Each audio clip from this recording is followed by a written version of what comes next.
Please remember that it is only at first, only in the first months or year, that it would seem as if living the infinite way is a bit burdensome and difficult,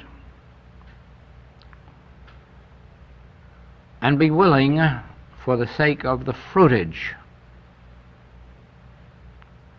to experience some of the labor that goes with this work in the beginning. In living the infinite way, then, you are doing two things all day long. You are doing protective work, and you are doing treatment or healing work. You're engaged in those two activities all day long, whether or not anybody asks you for help. And you are always using these three principles in the major part of your work. First of all, from the moment of your waking in the morning, you are doing protective work. Now, don't think of protective work in the sense of protecting yourself from evil or anybody else. Remember that protective work is the realization that there is no power to protect oneself from.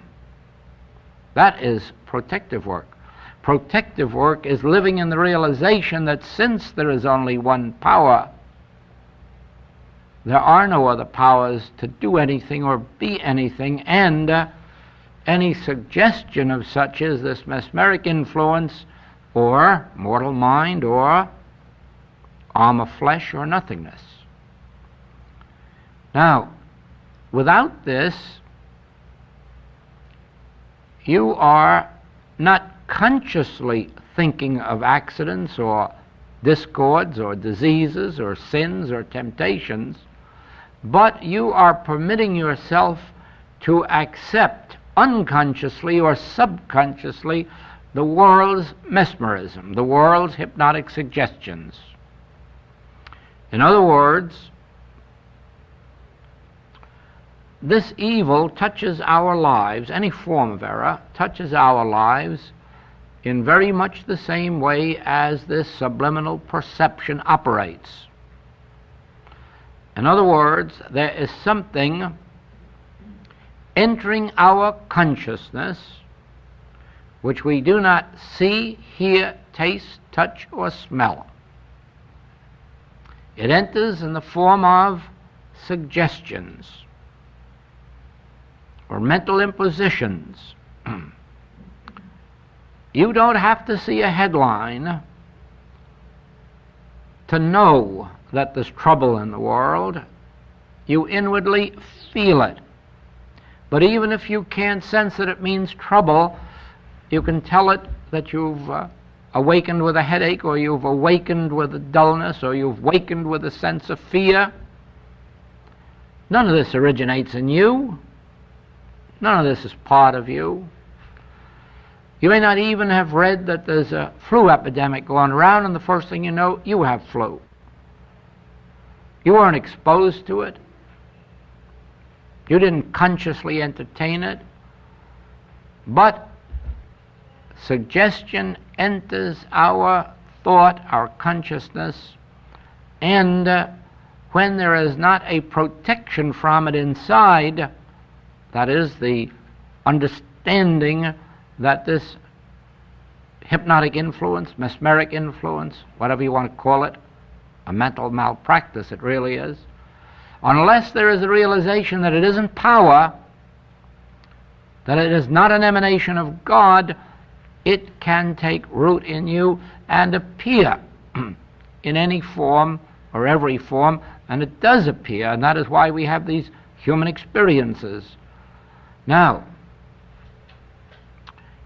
in this early part of our conscious activity, it is necessary that often throughout the day, when we receive suggestions of whether it's accidents or sickness or sin or wars or depression or lack or unemployment, as soon as these things touch our consciousness, we should be alert enough to know that this is the tempter. This is a temptation. This is a suggestion from that universal mind of a power and a presence apart from God, and rejected in the realization that this is nothing but the fleshly mind or the arm of flesh or nothing. This is not power. This is not God ordained. This has no law of God behind it. And then you're through with it. It takes a minute, but you have consciously set up within yourself the power of truth. Truth being infinite, nothing else can enter. Now, in the same way, the time you aren't doing that, you're engaged really in treatment or healing work, because on every side of you, you are witnessing sin, disease, death, lack, limitation, unemployment, disfigurement, alcoholism, drug addiction, poverty. All of these things confront you on the streets, in the press, on the radio, and you can't afford to be a blotting paper. You can't afford to just let those things go in and pass through you and probably take root. You are consciously alert to realize, yes, these are pictures of sense. Yes, these are mental images. Yes, these are suggestions. But in our understanding of one God, one power, one law, this is nothing. Then you'll find you are abiding in the secret place of the Most High, and none of these things will come nigh thy dwelling place. And if not literally none of these things, few. And when they do come, you've got a principle with which to work to free yourself.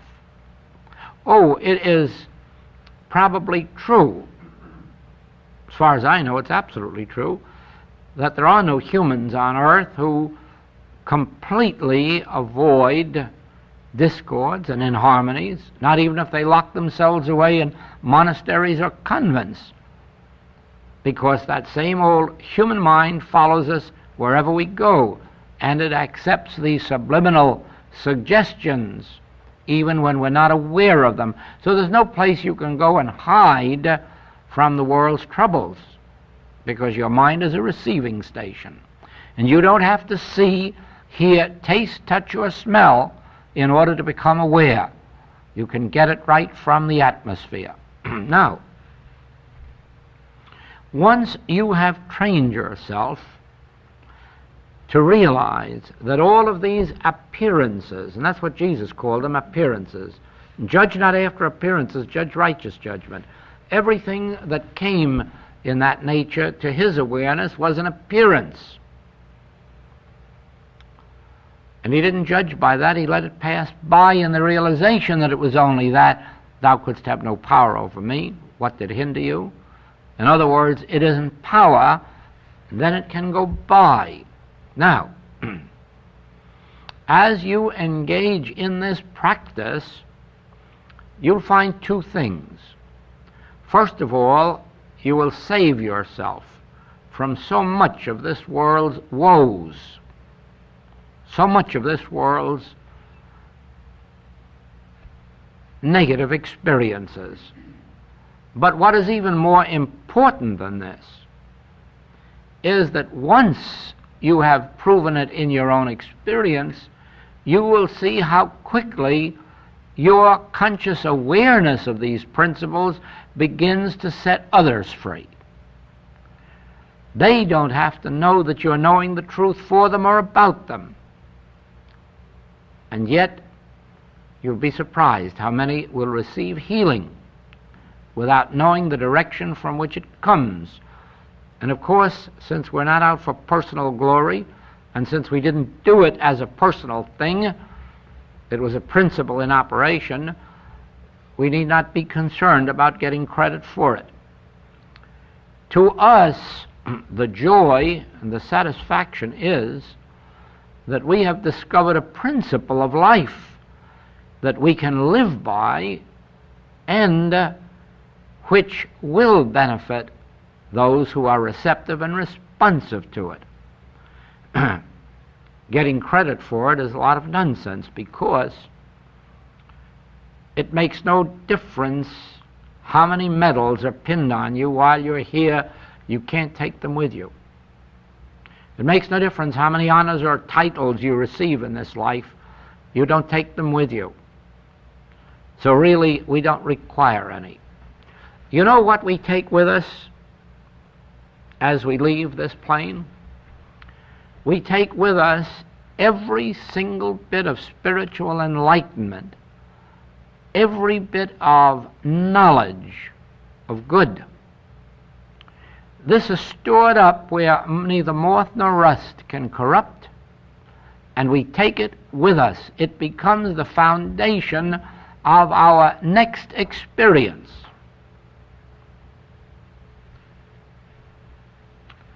Try to remember this. We are storing up for the future treasures. But the treasures that we store up and take with us are spiritual treasures. The good that we bring into our experience in life is what we take with us. These temporalities we can't take with us.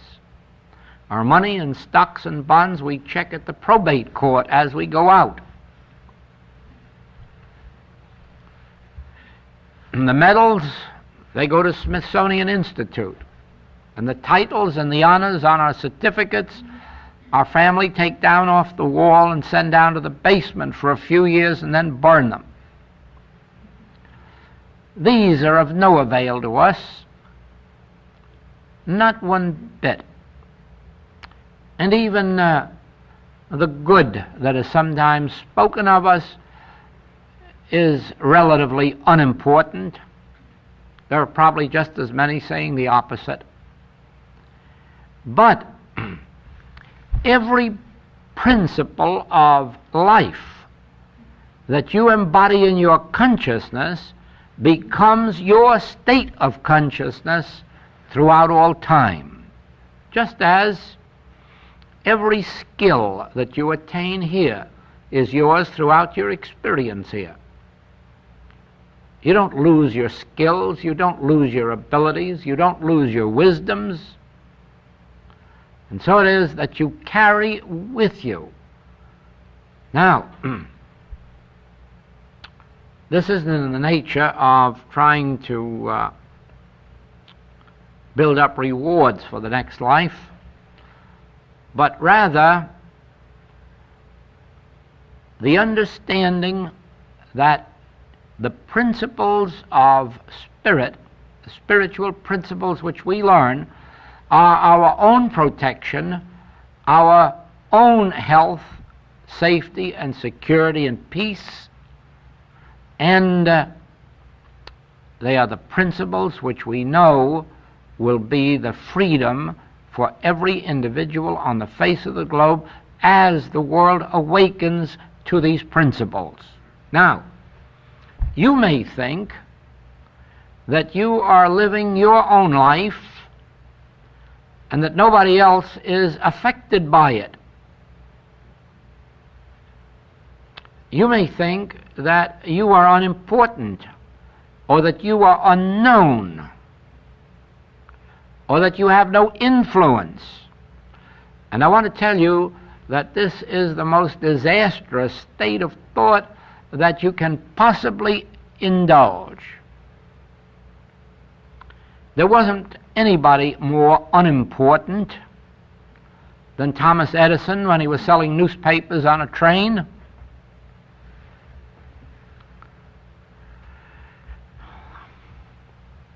There wasn't anyone with less influence, money, or standing in the world than Mrs. Eddy.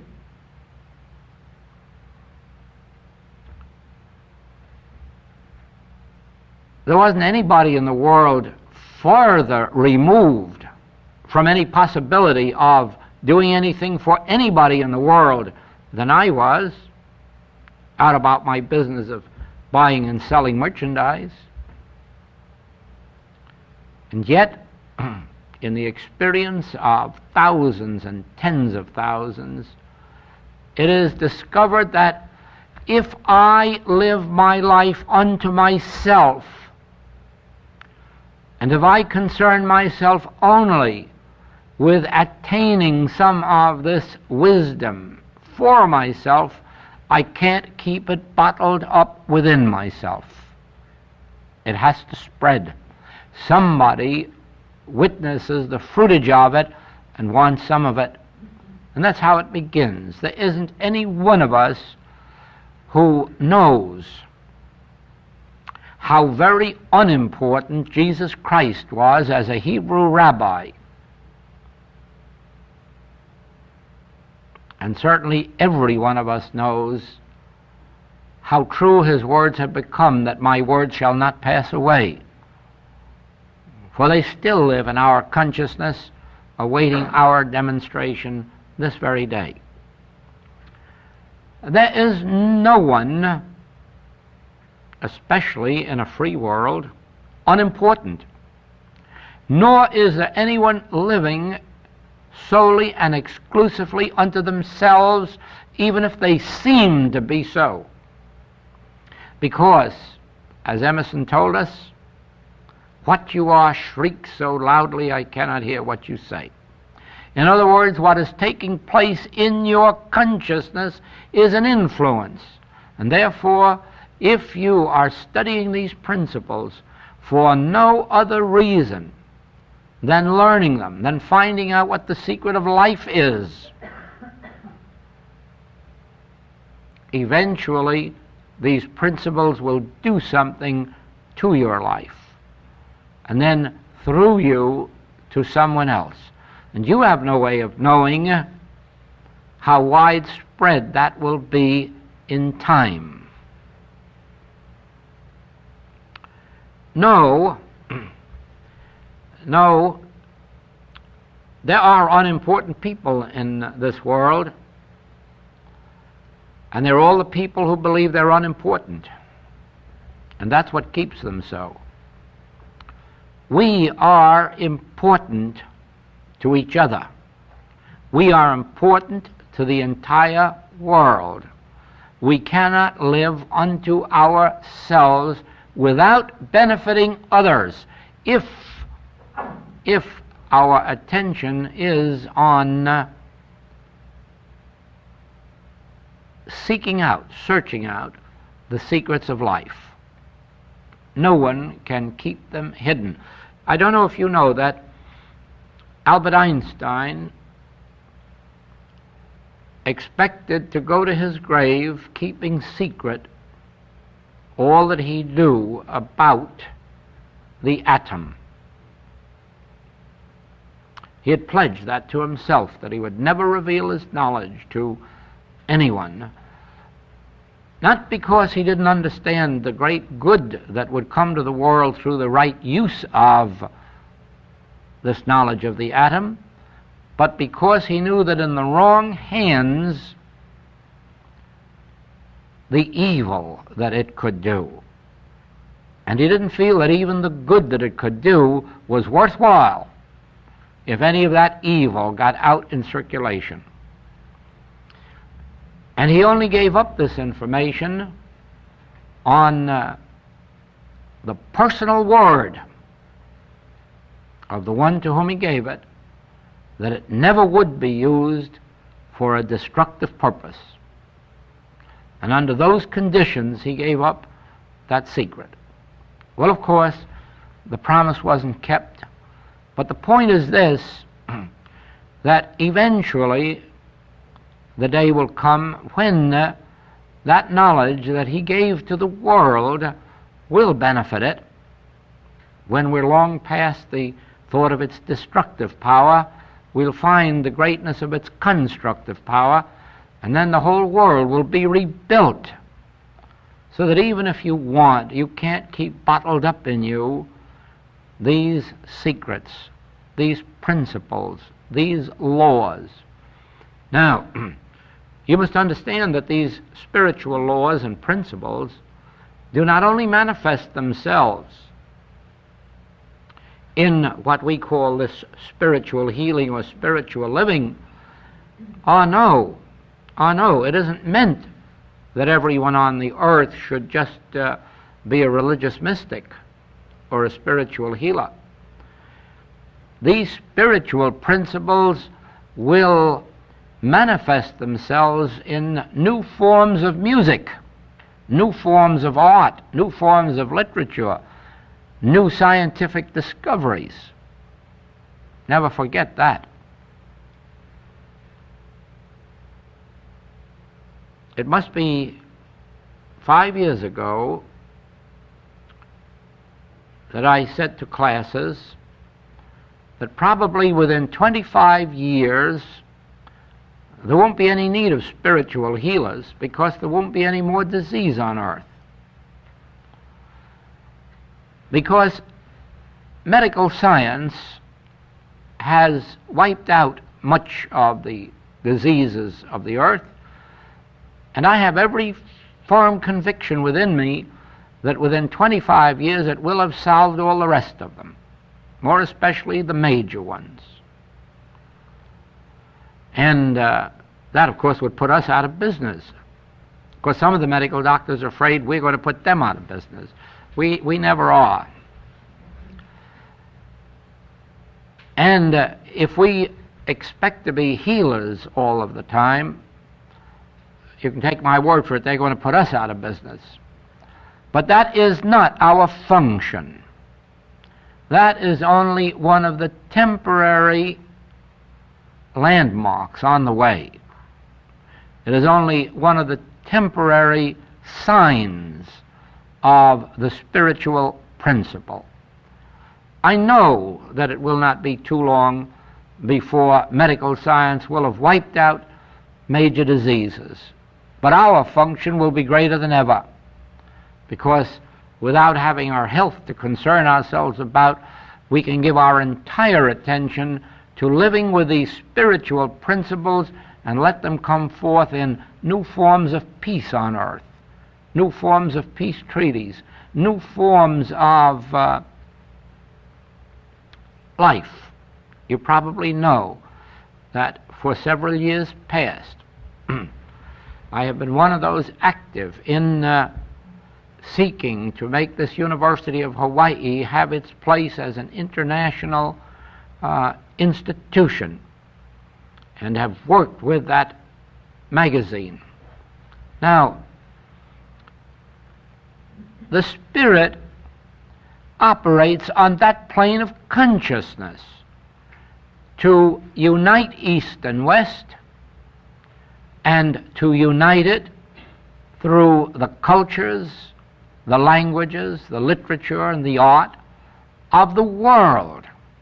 Don't think for a moment that this grand work that we are doing is limited by any manner of means to merely being a way of accomplishing some healings of the body or of the mind. That is only a minor function. Our major activity is that we may live by spiritual principles, and through the development of our spiritual awareness or soul faculties, bring forth greater beauties, harmonies into this world than it's ever known, and through every direction. Now, I should hate to believe that we were dedicating our lives merely to making a few of us a little more comfortable in our bodies.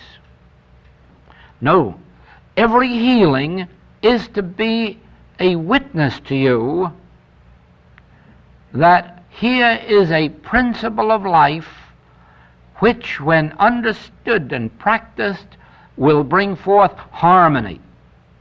Harmony of body, yes. Harmony of mind, yes. Harmony of purse, yes. But now go on from there. New forms, infinite forms of harmony and beauty and goodwill and peace. You see,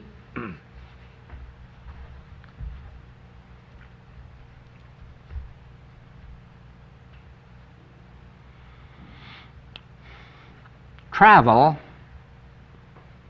is one of the most wonderful activities for many different reasons.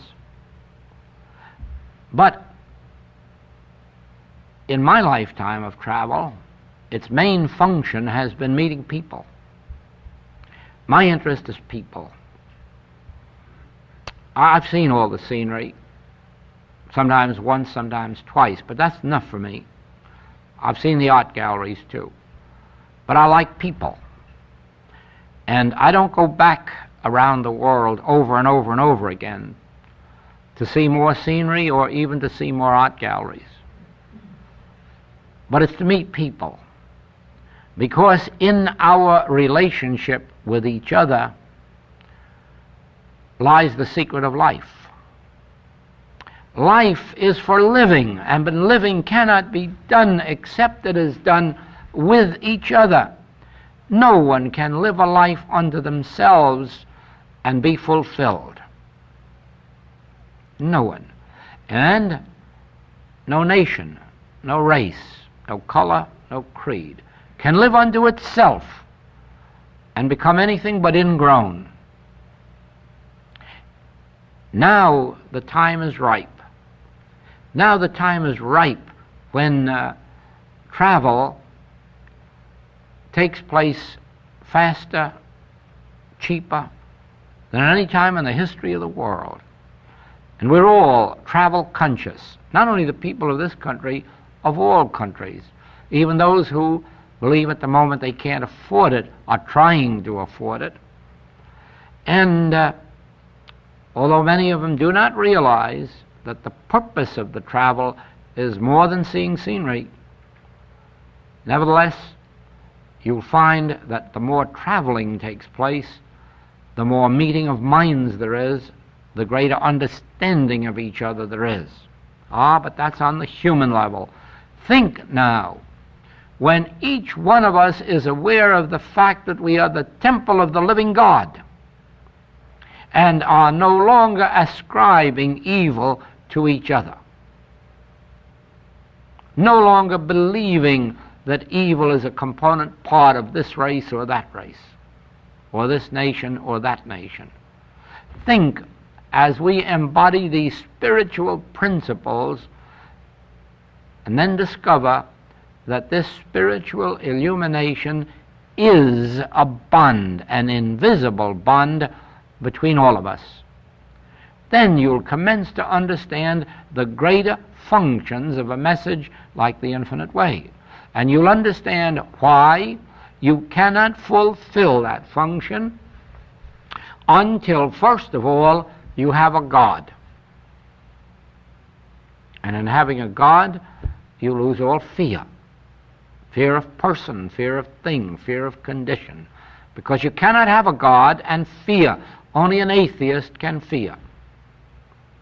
And anyone who fears is an atheist, regardless of how many churches they belong to, and no matter how much they protest about their belief in God and faith in God, don't believe them. They haven't even come nigh to any faith or belief or understanding of God. Where the Spirit of the Lord is, there is liberty. And wherever there's an understanding of the nature of God, one cannot fear. They cannot fear life and they cannot fear death. If I walk through the valley of the shadow of death, I will fear no evil, for thou art with me. And the very moment that we have a God, fear goes out the window. Because in having God, we have the only presence, the only power, the allness. And then that we share with each other.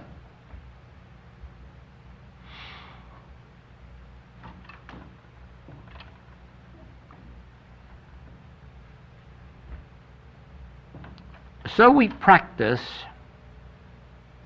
this one power, and so we practice our two principles of impersonalizing and nothingizing.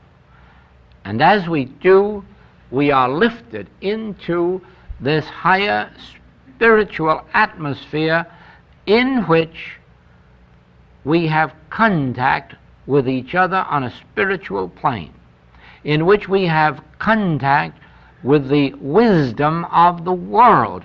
Do you know that every person on earth would have supreme wisdom if there weren't this mesmeric activity keeping it away from them? In other words, this belief in two powers. Because without that, there is only the one infinite consciousness manifesting itself as individual consciousness. Remember this. God consciousness is your individual consciousness, and therefore all that God is, I am. All that God has is mine. Son, thou art ever with me, and all that I have is thine. That doesn't refer to money. It refers to life, wisdom, love, peace, joy, dominion. All that I have is thine. What prevents us then from being infinitely wise and infinitely loving? Nothing more or less than this thing that was built around us when we were conceived, this humanly mesmeric influence. And it begins to dissolve in the moment that you recognize this and realize, but it isn't a power.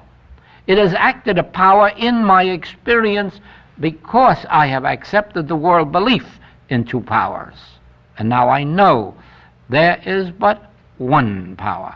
Then you find that as this nothingness becomes nothing, then you find that your consciousness is the inlet and the outlet for all the wisdom of God, all the art, the literature, the music, the science, anything and everything which is your birthright. Actually, because of our differing natures, it isn't very likely that we will develop infinitely in more than one direction, but there have been those who have developed in 4, 5, and 6 directions. We call them cosmic minds, only because there was no hypnotism, there was no mesmeric influence keeping out this God wisdom, God knowledge, God power. And so they were a transparency through which art, science, literature, and many other things could come. There have been many such people in the history of the world. They were just people in whom this human hypnotism didn't operate. Now, watch the transformation that takes place in your own experience. Watch the limitations that are broken down the moment you realize that there's nothing keeping you from being a transparency for God, for the infinite nature of God, the infinite wisdom, life, love, truth. Nothing operating but this universal belief, and it isn't power. And it is operated heretofore only because, not knowingly, unknowingly and unconsciously, I accepted the world's estimate 2 powers. Because of that, it has functioned. As you nullify it,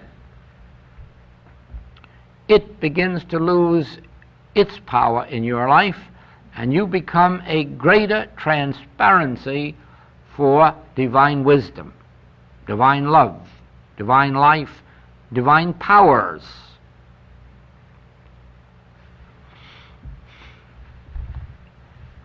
I told you last night that when this work and this message was given to me, it was told me that my consciousness will be your consciousness. I will do these things as you, through your consciousness, which will really be my consciousness. And that infinite divine consciousness has operated in me and through me, for me and before me, to do these works of the infinite way. And then on April 8th, the same voice said, my consciousness will be the infinite way consciousness throughout this globe. My consciousness will function as the consciousness of the infinite way, of its students, of its work. That was given to me on April 8th, and I know that it's functioning now because I know by the letters I receive how many are already receiving light and illumination and experiences that before that date never had such spiritual experiences. So I know that this consciousness is operating as their experience, and it will go on and do more so. Actually, the truth is, this consciousness is the consciousness of every man and woman in the world. But it cannot function through this mesmeric sense. It cannot function through selfishness. It cannot function through the mind of those who are on the make, who are seeking only for me and for mine, to get and to achieve. It can't function that way because the nature of that mind is an expressing mind, a giving, a bestowing. It is a benediction. The mind of God is a benediction to this world. It is a full-flowing mind of blessings. And we have hindered its operation, not consciously. Oh, no. Let's not go back to blaming anybody. Not consciously, but because in our ignorance we have accepted self-preservation as the first law of nature. We have accepted two powers. We have accepted my mind, and then started to count how little or how much education we had and judge by that. And so we've limited ourselves instead of realizing that the God consciousness has no limitations, and it embodies infinite wisdom, and it imparts it to all of those who are a transparency for it. To be a transparency for infinite intelligence and divine love means to recognize that this thing called devil, mortal mind, or carnal mind, this mesmeric influence of two powers is not power, is not functioning in my experience, and has no law of God to maintain it or sustain it. And then gradually you find how freeing it is and how free you become inside. You must remember that I have said to students many times who have spoken to me, many who have written to me, and says they're discouraged because they don't feel spiritual. And remember what my answer always is, and you never will. And if you meet anybody who says they feel spiritual, don't believe them, they're lying to you. There is no such thing as feeling spiritual, any more than there is such thing as feeling moral. Have any of you ever felt moral? You can be moral, but you can't feel that you're moral. You can be honest, but you can't feel that you're honest. Why, you'd go around just praising yourself all day long if you could feel that you were honest or feel that you were moral. You don't. It is what you are, but that's your natural being. And the moment this mesmeric sense is broken to the extent that you can grasp even a little bit of the fact that there is only one power, you are spiritual. The very moment you are not depending on bread alone for your life, you're spiritual. In the degree that you know that man does not live by bread alone, you're spiritual. In the degree that you know that money isn't supply, money is only one of the forms that supply takes for our temporary use. The minute you know that, you're spiritual.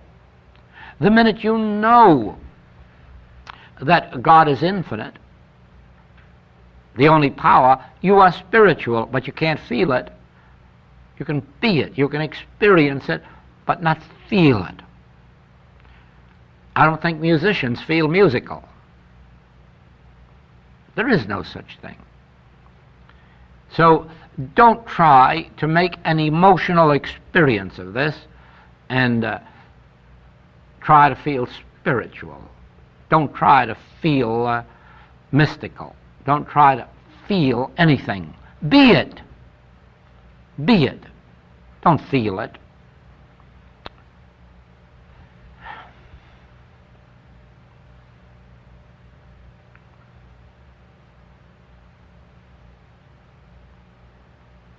The realization in this room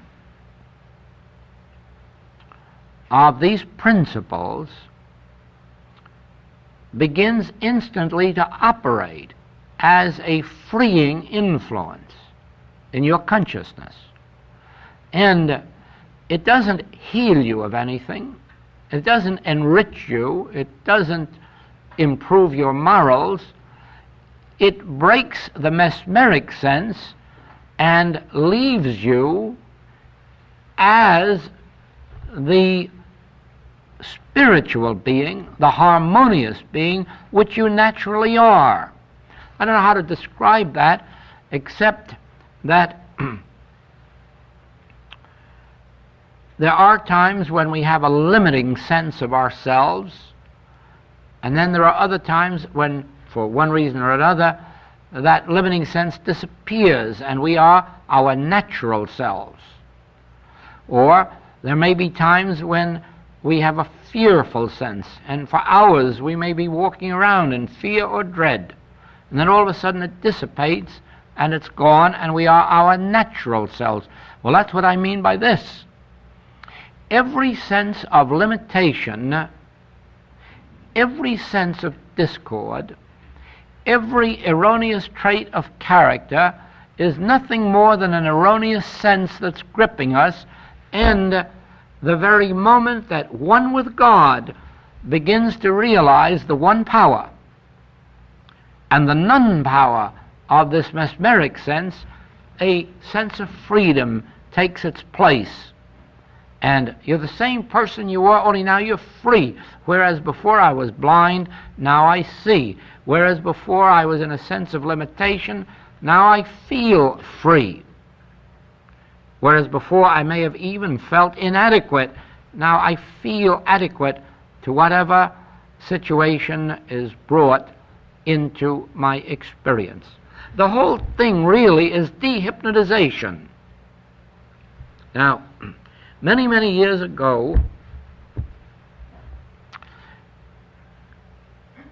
when I was spending all of my time in the practice, doing nothing else but the practice, and patients came to me, and I recognized, of course, just watching them, how they were functioning from a sense of limitation inside, how they were functioning from a sense of fear, and many other things that aren't normal and natural to man as he should be. And I would hear friends of mine in the practice say, oh, if so-and-so would only do this, or if so-and-so would only be this way, or if so-and-so would only overcome this. And through those things I saw that these inequities, these injustices, these bindings, limitations, were nothing more than this mesmeric sense. And then the question used to come to me, how do you break this hypnotism? How do you break this hypnotism that's binding this person to greed, and this person to miserliness, and this person to lust, and this person to fear? How do you break this mesmeric sense? And don't ever think that it wasn't years of meditation and years of almost breaking the heart to try to get at the secret before it was revealed to me that the way to break the hypnotism was to know that hypnotism isn't a power, and that that is the only way. And that has been the practice and the function of my work from that day to this. Not trying to break hypnotism, not trying to free anyone from being hypnotized, but by knowing that hypnotism itself is an activity of the carnal mind, and therefore has no power and has no law. I can tell you that that is how we worked when this subliminal perception was offered to the world and was succeeding. And that from the day that we went to work, it hasn't succeeded since. They had to scrap all of the machinery that they had built. They had to stop the pictures that they were making. They had to stop all their experiments, because from that day on, there wasn't 1% of success in any one of their experiments. And up to that time, they'd been having 57% average. But it dropped from 57 to nothing, and it's been nothing ever since. Why? Because the activity of subliminal perception is an hypnotic influence that comes out of the mind of man, or carnal mind. And therefore it isn't a power, and therefore it has no law to sustain it, and it's inoperative, and one with God is a majority. Watch it with the weather. Watch it with tidal waves. Watch it with storms, and see how quickly you dissipate them. The very moment you know that they are not conditions of matter, they're activities of the mesmeric mind. Watch them, how they stop instantaneously. They can't last long in the face of the realization. The question was asked of Dr. Suzuki the other night, if you see a flag, or rather he asked it probably in his talk, if you see a flag waving, is it the flag that's waving or the wind? And he said, neither, it's the mind. And they laughed at him and ridiculed him. They don't know how true that is. Nothing happens outside the activity of the mind.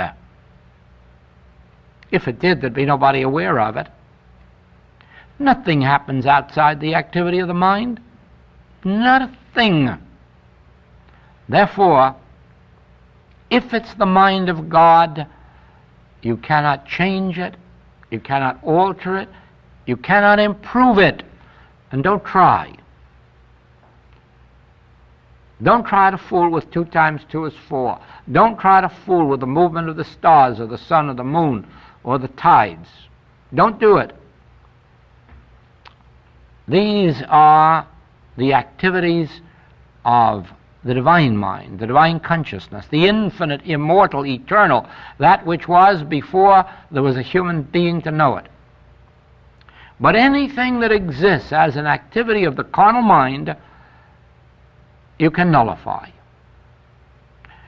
And in proportion to the degree of your awareness of these principles, you may start with only small things, minor things, but you'll work up to the greater ones, because it's all proportionate. Just as probably Jesus could heal better than the disciples, and the disciples better than the apostles, so it is all a matter of degree. The degree of our awareness has nothing to do with God. So far as God is concerned, God is infinite. It has nothing to do with error.